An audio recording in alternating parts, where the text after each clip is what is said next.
Hello everyone, and thank you so much for watching. My name is Nefertiti, and you can find me on the web at onebodywm.com. So this is an energy update for the first week of June, and I'm starting today on June 3rd, which is the Gemini new moon. And this new moon in Gemini is very special.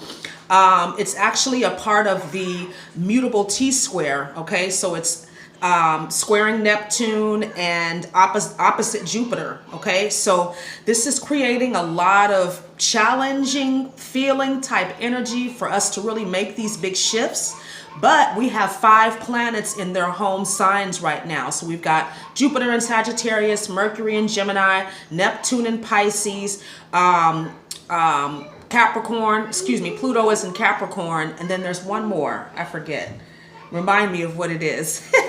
But what is it?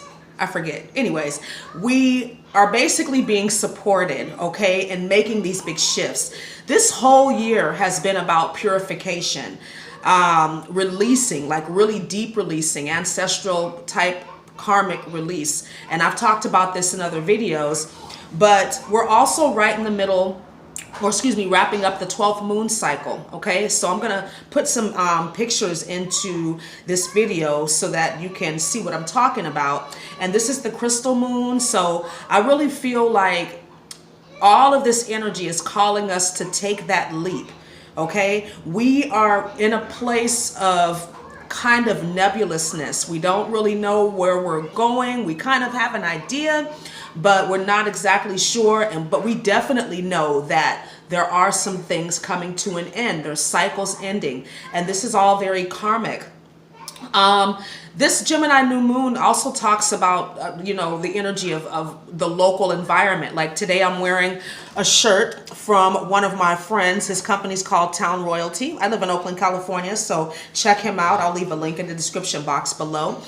But, you know, getting neighbors and stuff like that. I've had some disagreements with my neighbors lately because I have a 2-month-old, or excuse me, 2-year-old, not a 2-month-old, a 2-year-old.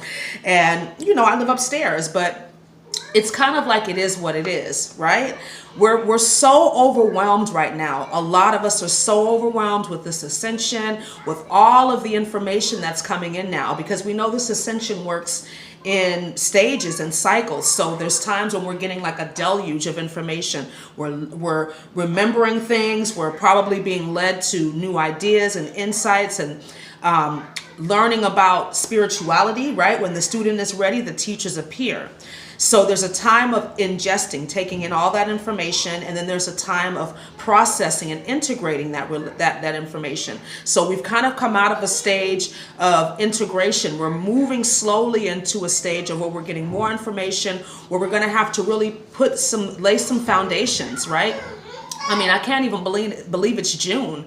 I mean, this year has gone by so fast. I mean, I think about it in retrospect to all the bullshit we had to put up with last year, and all of the change and the growth. And, you know, we know growth is messy. We had to let go of some relationships. We maybe had to let go of jobs. We probably moved a couple of times. I know a lot of you watching this right now, depending on where you are in your ascension process, you're probably homeless, or you're, you know, going through some other type of big major life change. Okay, a lot of people are going through things with their career right now too, where they're seeing how they're misaligned in that occupation. It may have been something that you were doing for years, you know, and you thought you would always do it, but the universe is calling you to something higher.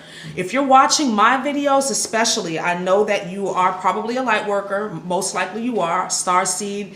You definitely have a purpose for being here, and that is what we are being called towards, to further expand our purpose, to really get the training that we need so that we can serve humanity. Now, you don't necessarily have to quit your job. I mean, if that's what you're led to do, you do that. But we're really being asked to examine our purposes, the reasons we do the things that we do.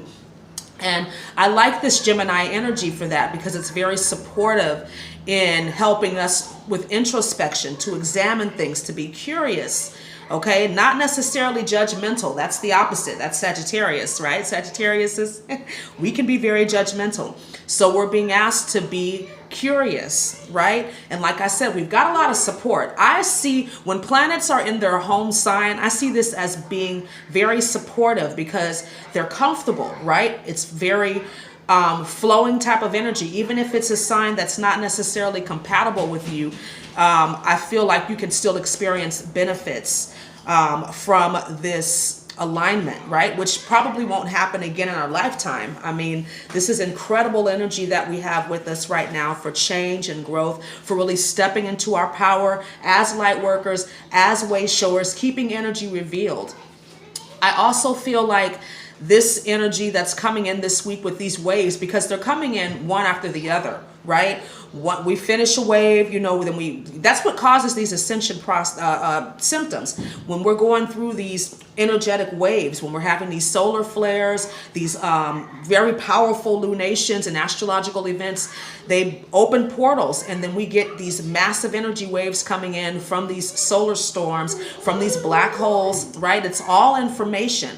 It's all information, and depending on where we are, that will determine our ability to unpack it and how long it will take, because we get the information instantaneously, right? But we live in a time-space reality, okay? So we need time to unpack things. It's a part of the third dimension that we're in, time, okay? So allow yourself time to rest, to relax, to journal, to meditate, so that you can really unpack this information. And I said this in another video that we need to use discernment, okay, which I also think is a very strong Gemini quality, because we'll hear information, and the way I see it is, if it doesn't resonate with me, chances are that was information for that particular person, whoever's giving the information, whoever's doing the reading. If it does, then yeah, okay, it's for me personally or for the collective. So I don't ever want to say anybody is wrong. Okay, we're all going through this process collectively and individually, and we get information and we resonate with it as we are ready to. Okay, so that means that we have to really practice non-judgment. If it resonates, it resonates. If it doesn't, you move on. Maybe it will later on, but nobody's wrong. And I've been seeing a lot of videos, like a lot of how-to videos, like do this if you want to ascend, if you want to speed up your ascension process. Now, I feel like your vibration is the most important thing, and you should always be evaluating that and seeing where you are, right? Making those adjustments as necessary. But there's no need for you to rush anything. There's no need for you to feel that pressure to rush. I've got to be at this level. I've got to do this to ascend and that. You do what you're guided to do at that moment, because that's what you're ready for. When you do things because you're just doing them because somebody else said that, that's that guru mentality. That's very, you know, I feel like that's a lot of polarity thinking too, because you feel like that you're not doing enough, that you're not enough, and you perceive this other person to be on another level and they're better than you, you know, spiritually they're better off than you because they're doing these things and you can't. And that is just not true, okay? It's important that we tap into our own intuition, that we tap into our own inner knowing, and meditation is a way to do that. Journaling, which I consider journaling almost like automatic writing. I feel like everybody has the ability to do automatic writing. Some people do channel spirit, but you're channeling your higher self. You're channeling your inner world when you journal. And you can do this written. You can do this on a computer. You can do it with your voice, like recording it on a phone. So whatever works for you, right? But just make sure that if you are in a place of deluge where you feel like you're just so overwhelmed with all of the information coming in, all of the downloads, take time to empty yourself out, to process that information, get it out of your mind and put it on paper so that you can move on, right? But and come back to it, right? That's one way of unpacking information. But also too, being mindful of your vibration. Okay, when I say being mindful of that, I did a video on Instagram about negative energy transmutation. So if you find yourself, which a lot of us are nowadays because we're just dealing with so much, right? You find yourself in a situation with a contentious person, as opposed to pointing the finger and being mad at them, like, how dare you, getting that whole ego thing going, you can look at the situation objectively, which I consider being the observer, and saying, okay, if this experience is in my reality right now, I'm resonating with it somehow. Even if I'm not directly experiencing that event, if I'm witnessing some sort of negativity, a fight or anything like that, I'm connecting to that energy. And this is a wonderful indication to me that I am misaligned. So now I can take responsibility for myself and raise my vibration. I can send people love and light, and I'm personally, even as an energy worker, I work with people, I coach people. I'm on the fence about this whole sending people love and light. We all go through things based on what our soul needs to learn. We live in a free will domain, so we can choose to go through lessons in many different ways. Okay, so when somebody says, I'm sending you love and light, I'm sending you, peace and all these kinds of things, what that other person might be going through may be a part of their soul's journey. It's a part of the lesson that they have to learn.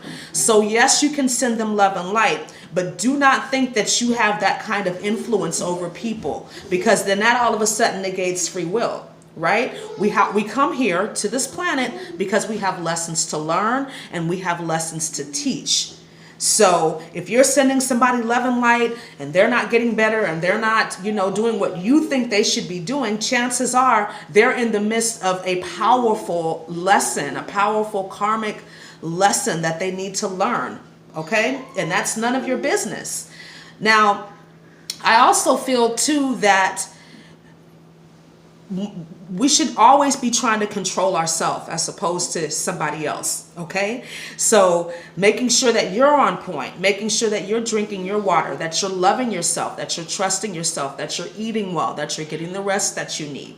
Okay, that you're speaking well to yourself. That's that Gemini energy, right? That inner talk, that lower mind, getting real practical with it. I love and approve of myself. I love what Louise Hay says. I have it on my vision board to say I love and approve of myself 400 times a day, right? Because we think about problems, issues, challenges that we have at least that many times. And so with this Gemini new moon energy, I feel like we can really harness the power of our thought and use it intentionally to better ourselves, to raise our own vibration, because what we think about expands, what we focus on expands. And so we have all this support, okay? We're always being supported by our angels, our teachers, our guides, our invisible team. So this is a wonderful energy for communicating with them, okay? With calling them, asking them for your help, asking them for their help, calling on them, right? I need help right now. I'm feeling overwhelmed. I don't know what to do about this situation. Anything. We can talk to them about anything, but remember, we have to ask for the guidance. Okay? It's there for us, but we have to ask for it. And then when we do, be open and receptive to the answers. Because what happens is we'll ask, and a lot of times we won't get the answer when we think we need to, or it doesn't really make any sense, which a lot of times it won't if it's coming from that realm, right? Because it's a different dimension. And so we're not going to always understand it with our linear thinking.